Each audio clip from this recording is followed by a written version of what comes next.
Olá, queridas, queridos, tudo bem? Nós estamos aqui na série Emoções que Causam Dores e hoje nós vamos ver sobre a ferida da injustiça, como e quando surge e como tratar dessa ferida. Como você tirar aquela bagagem de dor da injustiça e lançar fora. Fica aqui comigo, não saia não, que você vai então receber orientações para trazer solução para sua vida emocional. Mas antes, querido, eu quero te pedir, curte o vídeo aí, se inscreve no meu canal. É só você ativar o sininho que você se inscreve. Comenta aqui no YouTube, vai entender que o conteúdo é relevante. Compartilha. Assim como eu estou semeando na sua vida, semeie na vida de outros que possam receber esse conteúdo para receber cura também na sua alma, nas suas emoções. Então eu quero começar com você com uma pergunta. Você aí, você já se sentiu injustiçada, injustiçado? A injustiça é o contrário de justiça. Essa ferida da injustiça, ela surge em ambiente no qual os cuidadores primários, como pais, professores, babás, avós, eles são pessoas frias e autoritárias. Imagine o que é uma pessoa fria. Uma pessoa fria, ela caracteriza-se pela falta de emoção, especialmente afeto e simpatia. Um pai ou uma mãe que nunca abraça seu filho ou que raramente abraça, não dá um beijo no rosto, não acaricia os cabelos da sua criança, é falta de afeto. Simpatia, ausência de simpatia, nunca dá um elogio para a criança, ou raramente dá, pelo contrário, né? Vê só os defeitos. E uma criança que cresce num ambiente de frieza assim, pode encontrar em seus cuidadores uma pessoa insensível, que tem dificuldade de demonstrar emoção e carinho. Essa criança vai trazer uma bagagem de dor muito grande, de injustiça na vida dela. Muito grande. E além dessa situação da criança passar pela criação de tutores ou cuidadores, né, frios, também eles são autoritários. Quando elas têm essa ferida da injustiça, os cuidadores também são autoritários. E o que é uma pessoa autoritária, né? Uma pessoa autoritária é aquela que impõe as suas ideias aos outros. A sua posição em relação ao mundo é de que as suas opiniões devem ser sempre aceitas. Sempre ou quase sempre, né? Ela nunca admite, raramente admite um não. E qual a razão que ela é assim? Porque as opiniões são delas. São pessoas autoritárias. E com essa atitude e esse jeito de relacionar, ela procura pessoas para fazer o que ela diz ou quer. Aí ela vai se dar bem. Mas imagine um pai ou uma mãe educando uma criança com essa atitude de autoritarismo. Só a mãe tem razão. A criança não pode querer nada, que ela é repreendida. Ela não pode dizer nada, que está sendo rebelde ou burra, de acordo com a fala das crianças. Ela pode ouvir: você é burro, menino. Ou, deixa de ser burra, menina. Ela não pode brincar, porque ela vai ser chamada de bagunceira. E se acontecer um desentendimento entre os irmãos, começar uma briguinha ali, o que é normal de acontecer entre crianças, quando existe essa frieza nesse ambiente, esse autoritarismo dos pais, a casa cai naquele momento, começa uma briga enorme com os filhos, aí batem, e tem casos que até espancam a criança. E existem pais que ainda tomam partido de um, sempre opta para o lado de uma das crianças. E aí crucificam aquela outra, culpam ou negligenciam essa outra criança. E o que vai acontecer? Ela vai se sentir perseguida, porque sempre estão defendendo um e acusando o outro. Perseguida por tratamentos frios, por não ter liberdade de expressão, não poder falar, expressar seus sentimentos ou o que ela quer. Cresce então o sentimento de que ela está sendo injustiçada e rejeitada. E quando isso surge dentro de uma casa, num ambiente familiar, o que fazer? Como tratar? O nascimento dessa ferida da injustiça acontece de 4 a 6 anos de idade. E geralmente é despertado com o cuidador, né, o pai do mesmo sexo. Se é com a menina, geralmente vai ser com a mãe, a ferida da injustiça. Se é um menino, geralmente vai ser com o pai, que ele vai receber, que vai surgir na vida dele essa ferida da injustiça. A criança, ela sofria com frieza. E a insensibilidade desses pais, dessa babá, desse avô, dessa avó, muitas vezes eles eram severos, autoritários, rudes, grosseiros. Então, o que é que esse ser pequenininho, que está começando agora a formar sua personalidade, vai entender? Ele vai achar que é injusto ele não conseguir se expressar. Ele é um ser, ele não é adulto, mas ele tem sentimentos e emoções, ele pensa.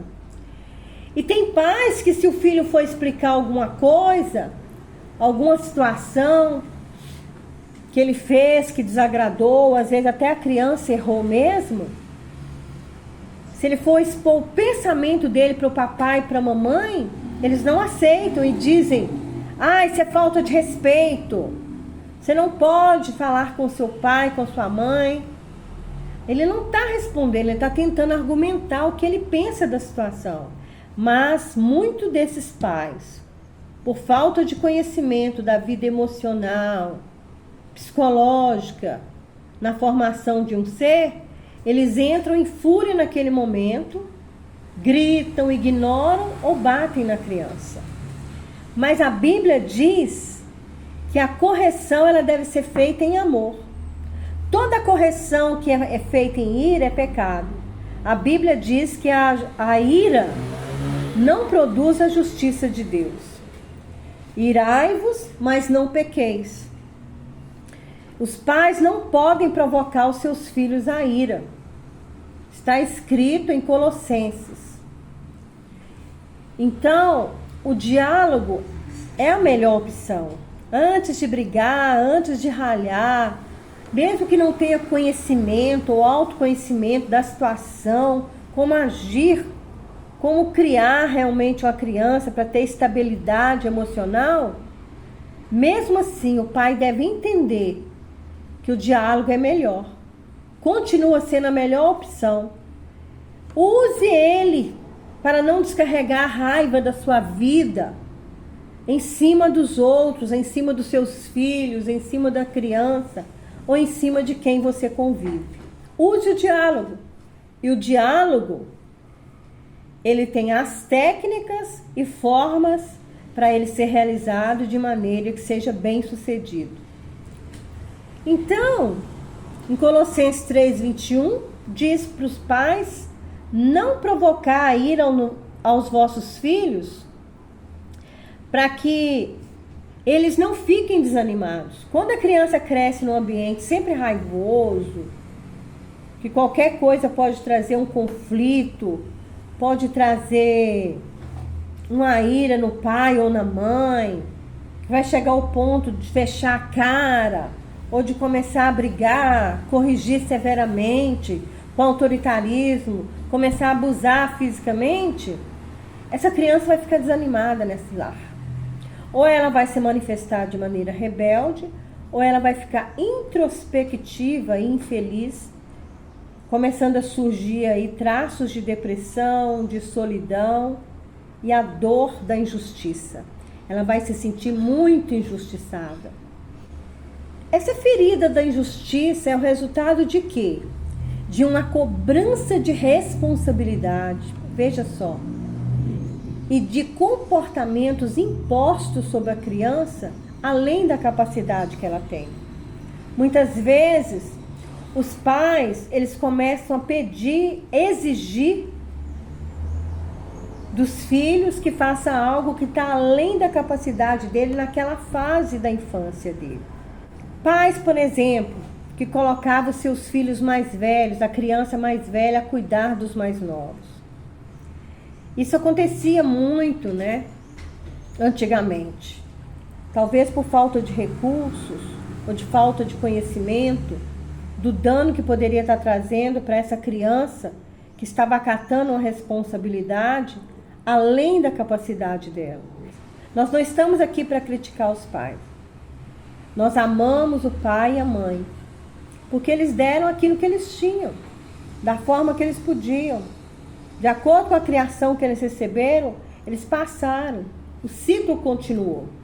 E hoje o autoconhecimento está tão grande que você pode quebrar o ciclo e não continuar fazendo da mesma forma com o seu filho dentro de casa.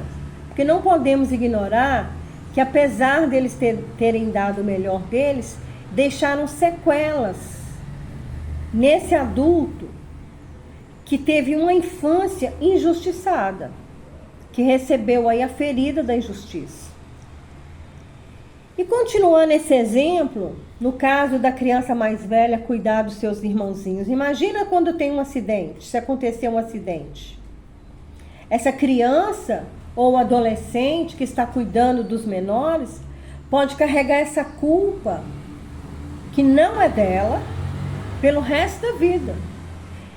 Essa culpa é dos pais que são responsáveis pelos seus filhos, que transferiram a responsabilidade para uma criança que, apesar de ter um pouco mais de idade do que os menores, ela ainda não tinha capacidade real para arcar com aquela situação. E neste lar existe a cobrança da responsabilidade e comportamentos. O que é uma cobrança? É uma exigência. E uma pessoa exigente, ela é difícil de satisfazer. Ela é rígida, inflexível. Pessoas exigentes na vida e nos relacionamentos, muitas vezes são vistas como difíceis de agradar ou complicadas de conviver. E quando crianças estão sendo educadas por indivíduos com esse nível de cobrança, traz a dor da injustiça na vida deles. Essas pessoas exigentes não toleram muitos erros. Elas cobram muito de si mesma e dos outros. Ela pode ser muito perfeccionista, pode ter dificuldade de confiar e encontra defeitos nos outros com facilidade. Então, pais assim, tá sempre cobrando mais de seus filhos. Quando dá uma tarefa para o filho, vai lá ver, e ao invés de elogiar, critica, fala que tinha que ter sido feito melhor, que não fez direito. Tem os olhos mais para a dificuldade da criança do que para as qualidades da criança.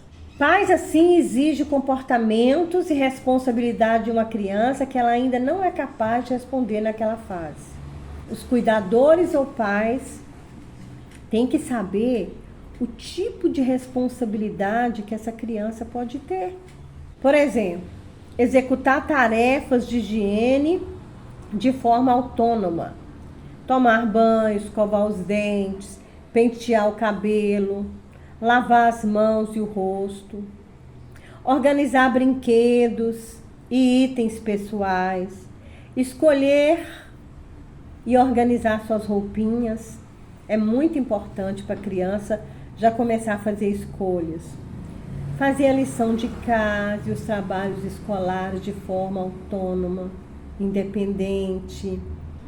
Essas tarefas são apropriadas para a criança. Mas ficam exigindo comportamentos também que estão além da capacidade delas. Impõe uma maneira de proceder com as pessoas em referência a regras, de boas maneiras, além do entendimento dessa criança. Mas é importante o papai e a mamãe mostrar que é preciso ter calma diante das situações e não reagir de certa maneira. Tem que ter um controle para conversar com a criança, mas ao mesmo tempo tem que educar quando a criança estiver errando, falando de maneira grossa, respondendo mal o pai e a mãe. Educar com amor, com paciência, ensinando, instruindo. E a criança precisa entender que alguma atitude dela pode afetar outras pessoas, alguma palavra que ela diz afeta outras pessoas, podendo causar mágoas e provocar o isolamento e a tristeza, até nela mesma. Em alguns casos, quando não se tem entendimento ou condição psicológica por parte dos pais para ajudar os seus filhos, é indicado, então, buscar uma ajuda profissional. Inclusive, pais que usam de imposição. O que é essa imposição? Aquela ação de impor, de determinar, estabelecer, obrigar a aceitar, dar a ordem, pronto, acabou. E a criança é obrigada a fazer mesmo quando ela odeia certas coisas. Tem criança que é obrigada a comer o que ela odeia, comer quando ela não quer mais, para poder engordar. E outros fatos. Então, é necessário buscar uma ajuda profissional. Vai ajudar tanto os pais como a criança. O mais saudável nessa situação não é imposição, mas sempre reconhecer os feitos do filho e nunca colocar os defeitos em evidência, o que geralmente acontece o contrário. Jamais diga que seu filho não sabe fazer nada. Isso, além de ser cruel, é impossível de ser verdade. Ele sempre será capaz de fazer algo. Jamais diga que seu filho não sabe fazer nada. Isso, além de ser cruel, é impossível de ser verdade, porque ele sempre será capaz de fazer algo. O desenvolvimento infantil, ele está diretamente relacionado com a aprendizagem. Ou seja, uma coisa depende da outra. Essas habilidades envolvem, por exemplo, pensamento, a linguagem, como a criança fala, como ela pensa, a memória, o que ela está guardando ali na memória dela. Por isso que tem que criar boas memórias na vida da criança. Trabalha ali a atenção, a criatividade, a capacidade de resolver problemas, a autoconfiança e entre outras coisas. E essas cobranças, se forem persistentes, podem gerar sentimentos de impotência e inutilidade, os quais a pessoa pode carregar ao longo dos anos. Você vai ver aí muitos adultos que se sentem completamente inseguros, porque na infância não foram validados, não foram afirmados, não tinham nem poder de expressar o que sentiam, quanto mais de ser ouvidos. Sentimentos são gerados dentro dessa criança, que se torna um adulto, como eu já disse anteriormente, frustrado. A base da formação das crianças são os pais. E como eu disse anteriormente, elas têm sentimentos. Mesmo quando elas não conseguem identificar e muito menos lidar com isso, as crianças também se sentem frustradas, tristes, magoadas, alegres, feridas, felizes. Só que, por esses conceitos que eu citei aqui, ser abstrato, não poder se pegar, tocar ou ver, os pais têm muita dificuldade de saber ensinar isso para os filhos. não ensinam para eles sobre esse tipo de sentimento, e eles acabam aprendendo a não lidar com a frustração da vida, com as decepções, porque quando criança não são ensinados a lidar com isso, porque eles próprios não têm esses conhecimentos. Os pais não buscam esse autoconhecimento de si para melhorar a si, para criar também filhos saudáveis emocionalmente, e não buscam também conhecimento para passar para os filhos sobre a vida emocional. Então vira aquela bola de neve de feridas emocionais de geração em geração. E o ciclo continua, nunca se quebra, quando não tem esse autoconhecimento, esse esforço de fazer diferente e melhor. E com esses danos emocionais, a criança, então, se torna um adulto que se sente impotente, com falta de poder ou meios para realizar as coisas, com impossibilidades. Esse adulto, ele é muitas vezes o que ele é hoje por conta do tratamento duro, severo, de injustiça que ele recebeu na infância. Então ele se torna impotente quando ele cresce. E o que os pais deveriam fazer? Ajudar na autonomia da criança. Isso é fundamental para que os filhos aprendam a resolver os próprios problemas. Fazer com que eles acreditem em si mesmos. Quando eles tiverem dúvida, falar: filha, você é capaz, você é inteligente, vai lá e faz sua tarefa sozinho, você consegue. Ajudar a criança a lidar com o não.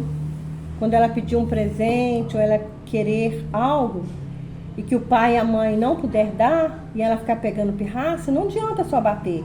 Tem que explicar, ensinar para a criança a situação financeira do papai e da mamãe e ensinar ela que nem sempre ela vai poder receber tudo que ela quer, mesmo se o pai e a mãe tiver condição. A criança tem que ser ensinada que na vida não recebemos tudo que queremos, às vezes vamos ter que lidar com o não. Estimular, o autoconhecimento, não deixar a criança ficar só no celular, com divertimentos, Ensinar a criança a buscar ali algo que traz conhecimento para ela. Quando eu era pequenininha, já sabia ler, eu adorava ler livrinhos de história. Não tinha pra gente um celular. Onde eu morava não tinha nem luz elétrica quando eu nasci. Aos 7 anos de idade que colocaram luz elétrica lá. Mas eu não deixava de ler quando eu aprendi a ler, historinhas. A minha mãe me ensinava a falar poesias, contava histórias para mim, meu irmão, porque ela era professora. Então isso ajuda a desenvolver a habilidade da criança, E incentiva também diferentes formas de aprendizado. Uma criança que fica o dia inteiro lá, só buscando distração na mente, o que vai ser do futuro dela?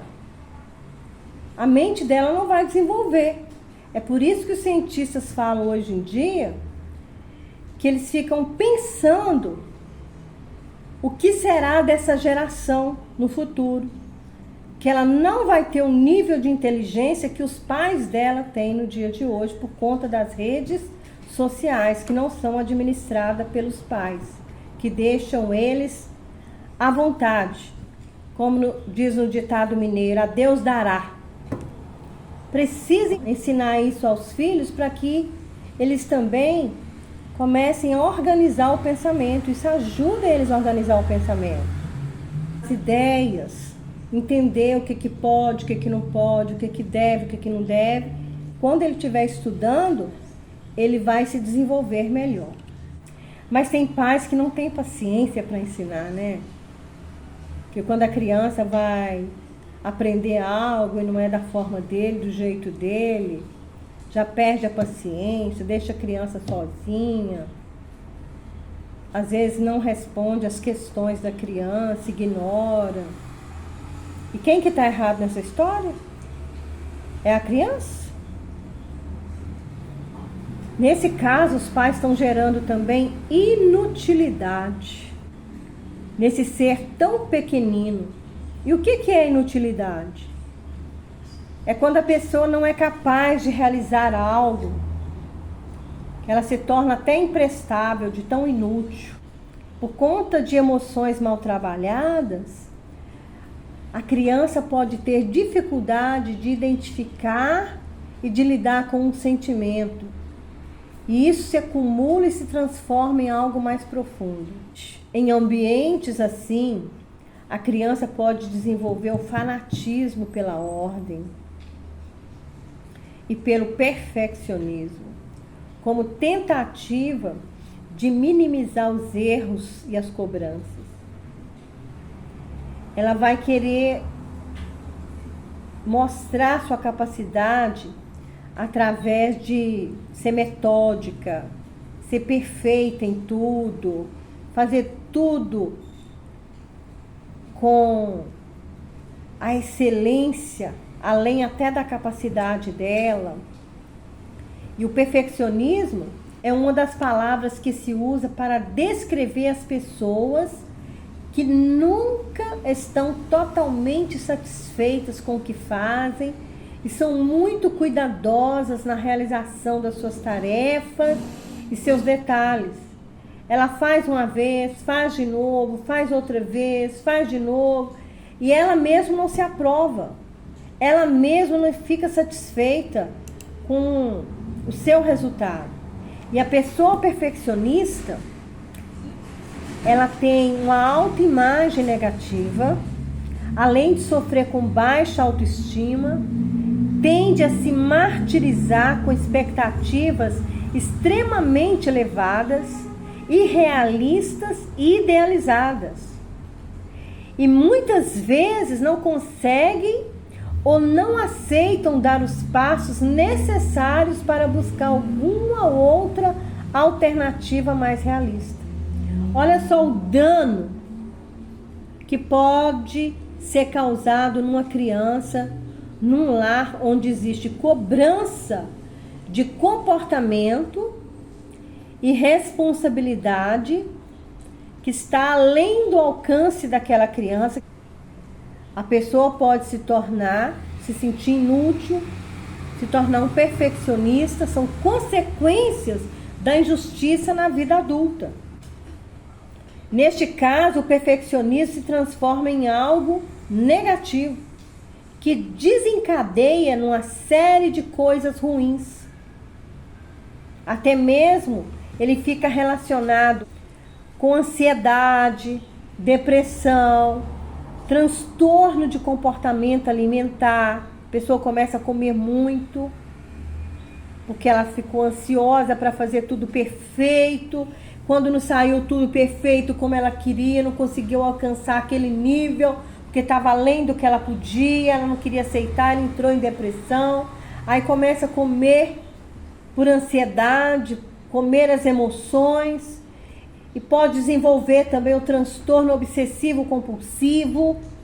A pessoa começa a ter compulsão para comprar, por exemplo. Ela só fica bem, só fica satisfeita quando ela compra. Aí quando passa aquela compra, dá um vazio nela tremendo. Desenvolve também a ansiedade social. Quando ela está em meio às pessoas, ela tem medo, tem receio, ela prefere nem estar perto, porque tem medo de ser injustiçada, medo da frieza das pessoas, porque ela já passou por isso na infância, com a insensibilidade de seus pais, de seus cuidadores, com a dureza deles, com o autoritarismo deles, com a cobrança constante de comportamentos que não era devido para eles ainda naquela fase. Tudo isso porque essa ferida da injustiça, essa pessoa que passou por essa ferida da injustiça quer agradar, ela quer se sair bem, porque a pessoa que passou por essa ferida da injustiça, ela quer agradar, não sofrer a dor da injustiça de não ser aceita e aprovada pelos outros, como ela não foi aceita pelos seus pais, não foi aceita e aprovada pelos avós, ou pela babá, ou por professores. E qual que é a cura para o perfeccionismo? É fazer, queridos. Fazer ainda que não seja perfeito. Mesmo que não esteja perfeito, faça. É melhor fazer alguma coisa do que não fazer nada. E sabe o que mais? Somatiza-se a tudo isso que eu falei, a incapacidade de tomar decisões. Decisões são escolhas. Mas quando há falta de confiança, o que fazer? A falta de confiança, ela se manifesta de diversas maneiras. Está associada a um sentimento de complexo de inferioridade. Além daquele perfeccionismo, né, que desenvolve a baixa autoestima, uma autoimagem negativa, está ligada a esse complexo de inferioridade. Esse estado emocional faz com que o indivíduo duvide e questione frequentemente suas capacidades. Ele se torna um adulto inseguro, sem poder de escolhas, não consegue se fazer ouvir, pode sofrer a ferida da rejeição. Já viu uma pessoa assim? Conheceu alguém assim? Está sempre se questionando, duvidando de si mesmo, não se aprecia, não tem certeza das suas escolhas, se é bom para ela ou não sabe ao certo o rumo que seguir, não valoriza a si mesmo. Pode ter sofrido aí a ferida da injustiça na infância. E isso pode ser consequência dessa ferida. Eu vou deixar aqui 6 dicas para você. Demonstre interesse e confiança em suas atividades. Quando a criança estiver fazendo alguma coisa, elogie, demonstre interesse por aquilo que ela faz, que ela gosta. Tem coisas que o pai pode até fazer junto, né, com a criança. Jogar um videogame juntos, andar a cavalo juntos, brincar juntos. Faça elogios das conquistas. Quando ela estiver jogando futebol, por exemplo, elogie o desempenho dela. A criança que gosta de desenhar, que é um artista, elogie o desenho dela, para que ela desenvolva mais a criatividade. Não faça críticas às crianças, mas sim a comportamentos. Não é a ela, o seu comportamento, você não é assim, mas o seu comportamento foi assim e assim. Dê responsabilidade e autonomia para ela. Respeite o ritmo dessa criança em cada fase da vida dela. Respeite, não adianta você querer que ela seja o que ela não pode ser. O outro filho pode ser assim, a filha da vizinha pode ser assim, o filho do amigo pode ser assim, mas o seu, a sua, tem esse ritmo, tem que ser respeitado.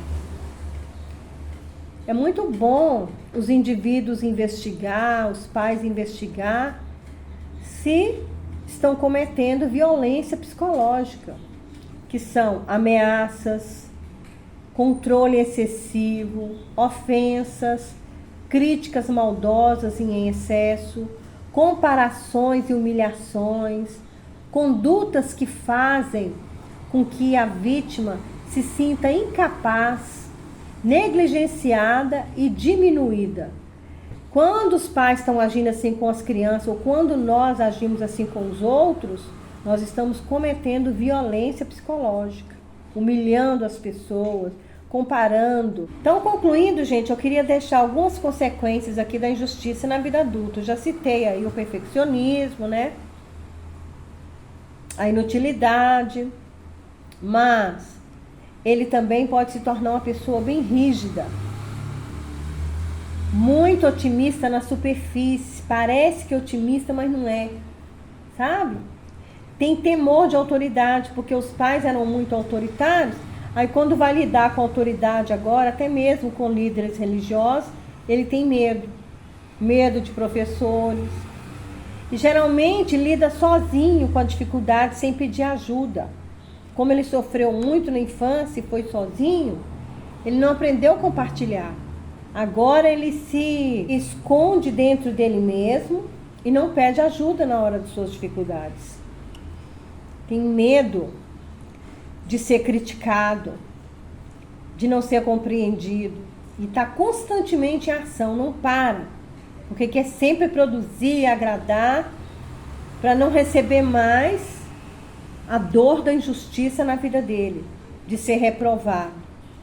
E o medo principal é a frieza, por conta da ferida da injustiça que foi produzida na vida dele na infância. E o que fazer para se libertar? Tome consciência da sua lesão e aceite-a. Perdoe a si mesmo e perdoe os outros. Dê a si mesmo o direito de cometer erros e se tornar menos perfeccionista. Lidere suas emoções. É a cura. Tem que perdoar, gente. Você que passou muita dor aí na sua infância, seus pais fizeram o que puderam. Ninguém pode dar o que não tem. É o que eles tinham de conhecimento, é o que eles receberam de educação dos seus pais. E se você foi machucado, procure ajuda. Procure ajuda terapêutica e vai se cuidar. Porque tem socorro para você, tem cura para você não reproduzir o mesmo ciclo com seus filhos, com sua família, com as pessoas com quem você convive, com o seu cônjuge, no seu trabalho. Qual que é o antídoto da ferida da injustiça? Marcos 12, 30, 31. E amarás, pois, o Senhor teu Deus de todo o teu coração, de toda a tua alma, de todo o teu entendimento e com toda a tua força. E amarás ao teu próximo como a ti mesmo.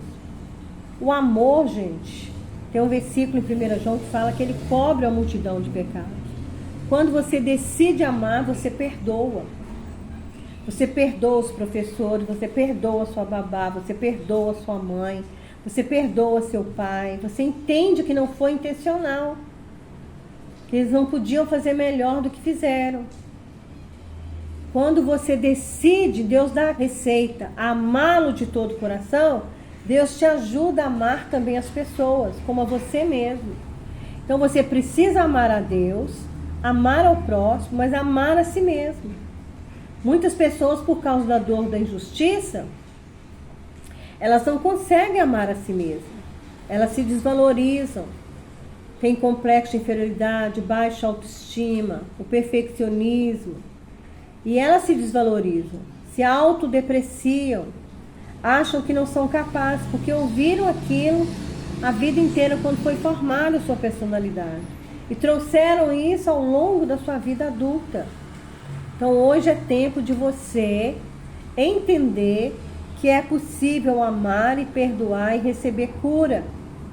Tem um versículo aqui em 1 Pedro 3, do versículo 10 ao 13, que diz assim: porque quem quer amar a vida, ver dias bons, refreia sua língua do mal, e seus lábios não falem engano.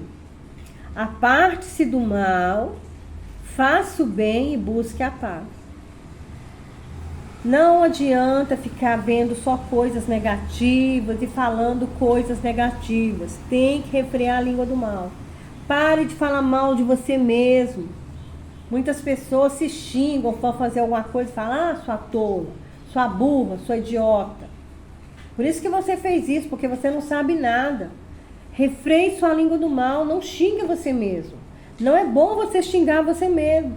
Está mandando comando para o seu cérebro de que você não é bom o suficiente, de que você não se aprecia. E aquilo pode se tornar um hábito ruim para você mesmo se maltratar. Então, queridos, vamos buscar a paz. O antídoto é o amor, o perdão e a paz. E nesse mês de janeiro, nós estamos em um movimento, que tem como objetivo promover a saúde mental e o bem-estar emocional de todas as pessoas. Nesse mês, gente, as pessoas são muito incentivadas a refletir sobre sua própria saúde mental e tomar medidas para cuidar dela, como praticar atividades físicas, exercitar regularmente, manter uma alimentação saudável e também se cuidar emocionalmente. Muitas vezes as pessoas têm medo de falar sobre seus problemas emocionais ou de procurar ajuda. Mas é importante lembrar que a saúde mental é tão importante quanto a saúde física. E não há vergonha em procurar ajuda profissional quando precisamos. Então, Janeiro Branco é uma ótima oportunidade para começar o ano cuidando da sua saúde mental e emocional. Aproveite então esse mês para concentrar em você mesmo e em si próprio, no seu bem-estar. E não hesite em procurar ajuda se você sentir que precisa. Aproveite o ano de 2023, se cuide, se livre da bagagem da ferida da injustiça. Tire fora aquelas dores, faça uma limpeza. Se trate o ano inteiro, se for necessário, com terapeuta, um terapeuta cristão que crê em Deus, que pode te ajudar. Eu sou terapeuta com base psicanalítica. Estou cursando especialização em transtorno de personalidade e humor. Sou pedagoga com experiência de ensino em seminário teológico, na escola bíblica. Também trabalhei no infantil com as crianças, nos anos iniciais, e eu posso ajudar você. Conte comigo. Se eu semeei coisa boa para você com essa palavra, semeie também. Se inscreva no canal. Curte o vídeo, comenta e compartilha. Deus abençoe você. Até o próximo vídeo.